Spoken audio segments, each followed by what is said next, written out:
La question que je voudrais vous poser, alors Jean-Paul et puis machin, tout le monde, c'est euh, est-ce que est-ce que vous est-ce que est-ce que nous avons la même sensibilité les uns et les autres à propos des sens?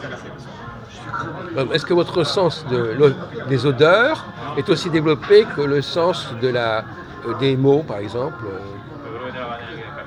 Est-ce que vous avez une conscience de votre sensorialité? Oui, on a quand même une conscience, mais elle n'est pas. Ça dépend, tout le monde c'est difficile de savoir. Certains sentent mieux, entendent mieux, voient mieux, oui. La chose n'est pas développée de la même manière. Alors comment fait-on quand on a une insuffisance au niveau sensoriel? Comment on fait pour cacher ou compenser? Il y en a qui, par exemple, qui ne voient pas bien les couleurs, ils sont obligés de trouver des astuces.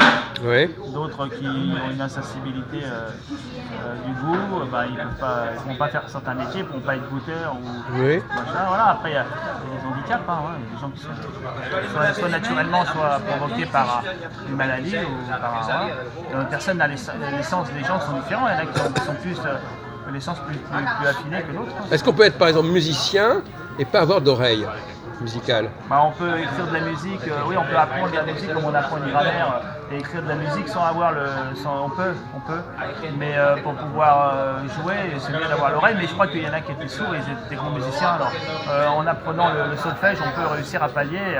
Il suffit de bien connaître le solfège et après on joue ce qu'on Donc a là, fait. Apparemment, c'est Oui.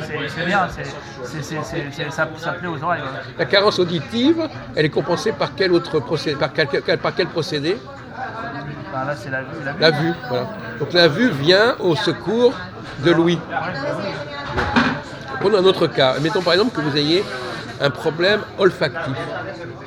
Par exemple, vous ne sentez pas bien les odeurs. Ouais. Je sais pas si c'est votre cas. Non, ça va.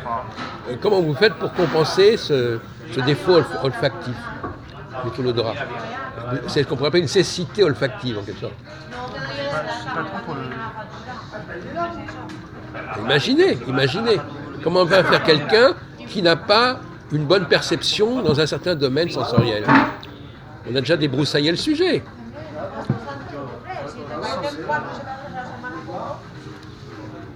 Par la vue, il va voir si Alors, il va voir quoi? si c'est la chose les choses, il va dire ça c'est des choses qui sentent mauvais, enfin qui doivent sentir mauvais par la vue. Oui. Il va pallier par la vue, mais ce sera quand même pas aussi efficace que l'odeur, c'est sûr.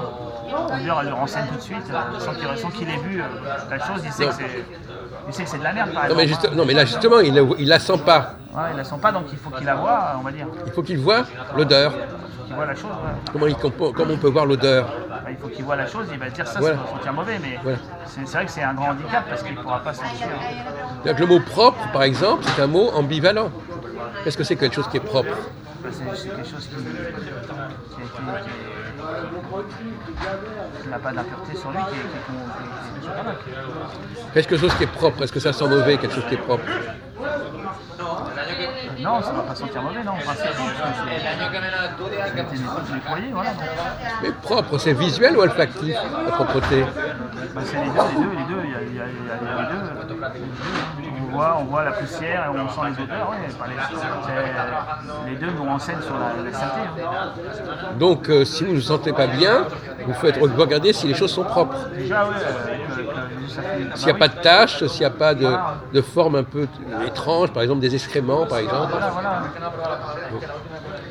Et alors, à votre avis, on en avait déjà parlé, est-ce qu'il y a des différences entre les cultures, les sexes sur ce sujet? Est-ce que les femmes sont plus visuelles, plus olfactives, plus auditives et compagnie ou les femmes. Non mais ça peut être un autre exemple. Mais est-ce qu'il y a une façon de classer les gens d'après leurs problématiques sensorielles? Ouais, c'est possible, ouais. Vous n'avez jamais parlé de ça jusqu'à présent? Je crois pas, non. Par exemple, est-ce qu'il y a des choses qui indisposent Est-ce que ce qui indispose un groupe de femmes, c'est la même chose que ce qui va indisposer un groupe d'hommes? Pas toujours, non. Mais plus, non, mais il faudrait quand même avoir des connaissances basiques là-dessus. C'est la moindre des choses. C'est-à-dire quand on vit en société, la moindre des Les choses. femmes vont plus être indisposées par les odeurs et les hommes par le comportement, par les vêtements, le comportement, par la vue, ou par. Vous oubliez un élément essentiel. l'aspect. Non. On vient de regarder la vue, l'odeur. Qu'est-ce qu'il y a d'autre? Le goût. Et puis. C'est simple, là, non? Non, mais il en oublie. Louis. Ben oui, Louis, mon vieux. Le verbal. Non, mais il faut avoir une approche un peu systématique. C'est évident qu'elles sont très sensibles, ou plus hautement. Est-ce que les hommes sont plus sensibles au verbal ou c'est les femmes qui sont plus sensibles au verbal? Les femmes, Ils sont quoi? plus sensibles au verbal. Elles sont plus sensibles au verbal? Et les hommes à l'apparence, à la limite, à la vue, non? Non, justement. L'inverse, alors. Oui. Ouais, mais ils ont des sens que t'as pas. Quand on est sensible à quelque chose, qu'est-ce que ça signifie? Qu'on ressent quelque chose. Non, mais quand on est sensible à quelque chose, c'est qu'on fait attention. Ils ont un instinct maternel que t'as pas aussi. Donc, si quelqu'un a un problème, c'est pas même pas. Alors, attention, parce que vous allez vous embrouiller là, attention. Soyons concentrés. Parce que donc si des femmes sont sensibles, elles sont sensibles à l'ouïe ou elles sont insensibles à l'ouïe? Elles sont sensibles sûrement quand même un petit peu. Non, mais, est-ce qu'elles sont plus sensibles à l'ouïe que les hommes ou l'inverse? Sûrement, ouais, je pense. Elles sont Ouais, ouais. plus sensibles à l'ouïe? Ouais, ça dérange peut-être plus que... Ça les dérange plus qu'on parle que les hommes? Ça c'est nouveau ça. Non, ça doit être l'inverse. Eh ben oui, c'est l'inverse. Je suis désolé. Les femmes, elles se foutent, elles sont très indifférentes à ce qu'on peut dire, à ce qu'on peut raconter. Donc elles sont insensibles à l'ouïe. Et inversement, les hommes. C'est à la vue, Non, pas la vue. On avait parlé de dialectique, qu'est-ce que c'est? Là, on vient de parler. Alors, il y a l'ouïe, et en face de l'ouïe, il y a quoi? La vue. Non. Le goût, hein. L'odorat. L'odorat. Elles sont gênées par les odeurs, mais elles ne sont pas gênées par les bruits, les paroles. Et les hommes, c'est l'inverse. Les hommes, ils sont gênés par les paroles ou les propos qui ne correspondent à rien, etc. Mais en revanche, ils peuvent, par exemple, quand les gens fumaient, des trucs comme ça, ils s'en foutaient. Ils vivaient dans un monde de tabagie, et puis de gens mal lavés. Ça ne les gênait pas plus que ça par rapport à la question de la... Mais on n'avait pas parlé de toutes ces questions.